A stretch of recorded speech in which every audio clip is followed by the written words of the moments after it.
Hello, my lovely, lovely witches. How are we today? I hope you're well.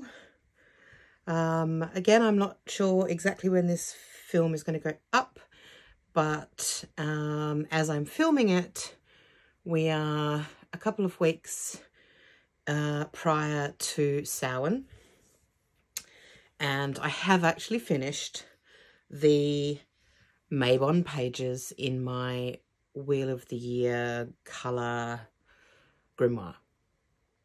So I thought I'd share with you my Mabon Pages.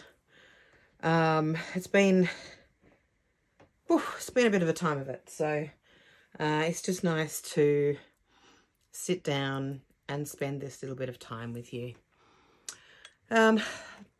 Unfortunately, my Lunarsar signature has completely come adrift, so we're going to have to do some repairs, but I suspect we may end up with some other heavy signatures that fall out, so I'm going to do all of that repair work when we come to the end of the year. So until then, I'm probably just going to put this one aside and move through.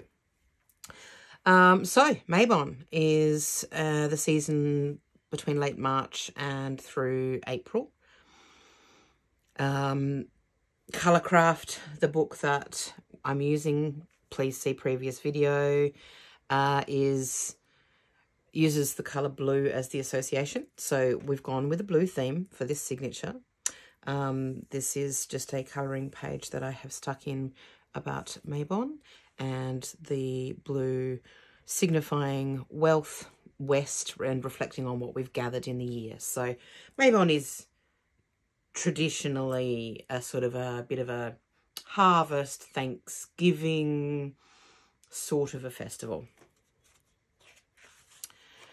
So in here I have this little poem by Liane Dehaja. I'm not sure if I'm saying her name correctly, so apologies if that is incorrect. But I thought it was a really beautiful poem about Mabon. And we've just got a little bit of an Empress card collage going on here as well. This is from a children's book about alchemy, but I just loved the vibe. The theme seemed to fit really nicely with the autumn equinox. And then we have another little blessing by Laurie Cabot, and it's an autumnal equinox blessing for health. It's some more collage work. Information about the celebration, about the Sabbath. This is a tea recipe for the autumnal equinox. Really delicious.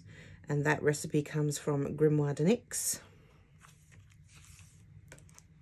On the actual day, I took the day off work and got myself 2 new tattoos.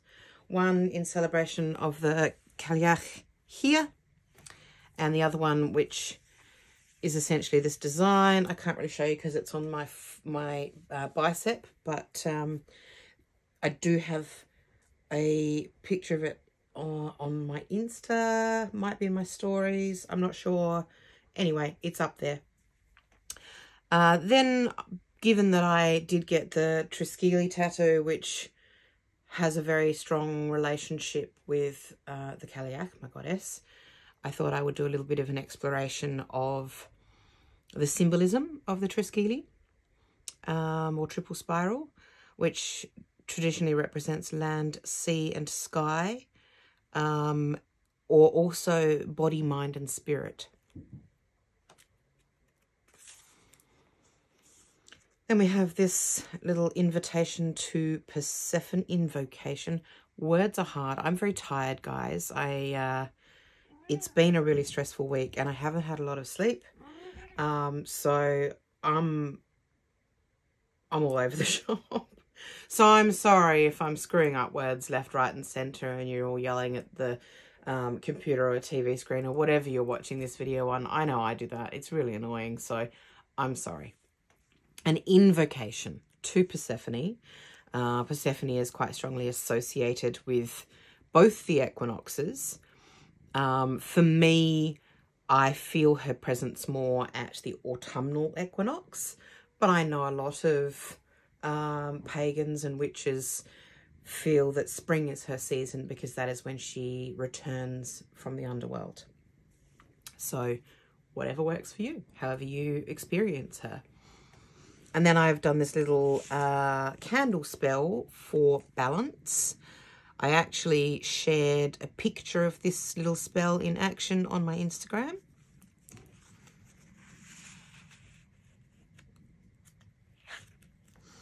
And then the center of this signature is an artwork of the Kaliak, which, you know, she's my goddess. She's linked to the autumn/winter season. I do work with her all year round, but I do very strongly feel her presence returning around this time of year. Then I have a little tarot spread. This one's by the Almanac Supply Company, created by Anna Rose. So it's, again, lots of sort of harvest-themed questions.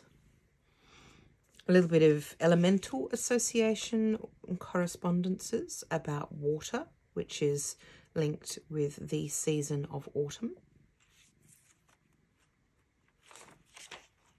And then we've got a little bit more Persephone. So I've written a little bit about who she is and her mythology.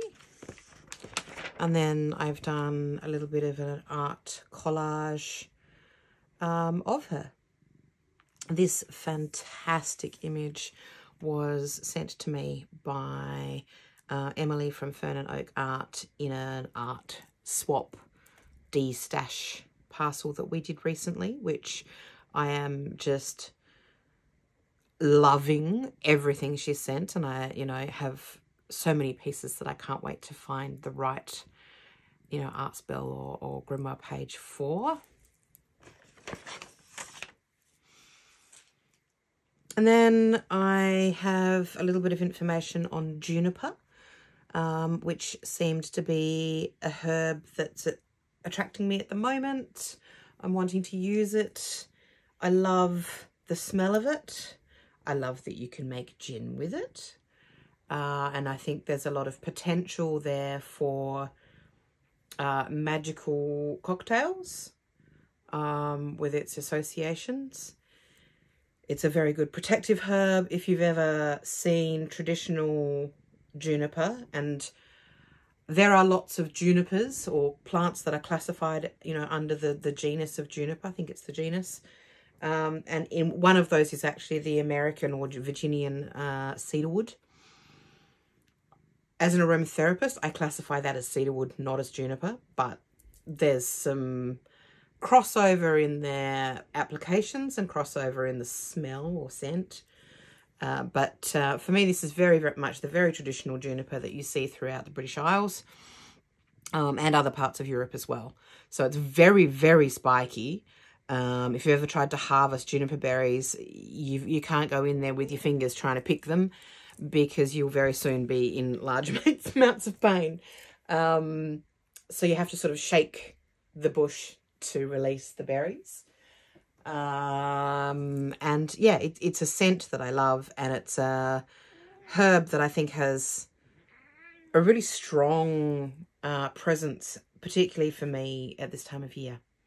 So, and you can use it for a lot of things. For me, I use it primarily for healing, protection and purification, but it can also be used for enhancing that third eye energy. It's used in legal and justice spells and even love spells. So here, I just really love this. This is from a book illustration of the deer or the stag eating juniper, which blows my mind. It's like when you see goats eating blackberries and you just think, yes, but how? Do you not feel anything? Quite amazing. And then I have my little recipe for Mabon oil, which I use for candle spells and herbal spells and just anointing tools, anointing myself. Smells yummy. And then going with this blue theme, I've looked at some blue crystals: labradorite, sodalite, blue lace, agate, blue kyanite, and lapis lazuli. And then I also have this little one on these three crystals that boost intuition: azurite, iolite, and quartz. And I have a very lovely iolite ring that I recently purchased. I am not wearing it today, but it's gorgeous. Iolite is such a beautiful stone. But I think my favourite of the blue stones is a toss-up between labradorite, which is just so magical, and blue lace agate, which is one of the most calming, healing crystals I've ever worked with. This is the bath that I had at Mabon: sage, rosemary, chamomile, sea salt, baking soda, and sandalwood. Heaven, very relaxing, very autumnal. Excuse me. And finally, we have some colour correspondences for the colour blue, because that is the colour theme that we are working with this season. And just on the back here, we have the sort of main themes for the Sabbath: bounty, creativity, death, balance, light and dark, planning, reaping, harvest, strength, and transformation. And as you can see, I have very briefly started my Samhain cover page, but I've got a lot of work to do on my Samhain pages, and that's what I'm focused on in my limited spare time at the moment. So hopefully I will be able to bring you a tour of those pages and that signature in the next couple of months, if I can get it all completed within a reasonable time frame. So I hope you've enjoyed that. That was Mabon. I hope you all had a lovely equinox, whether that was autumnal or vernal, and that you either will have or have had a lovely Samhain or Beltane season, depending on where you are in the world. Much love, my lovely witches. Get creative, get stuck into your art witching, and have fun. I will see you in the next video.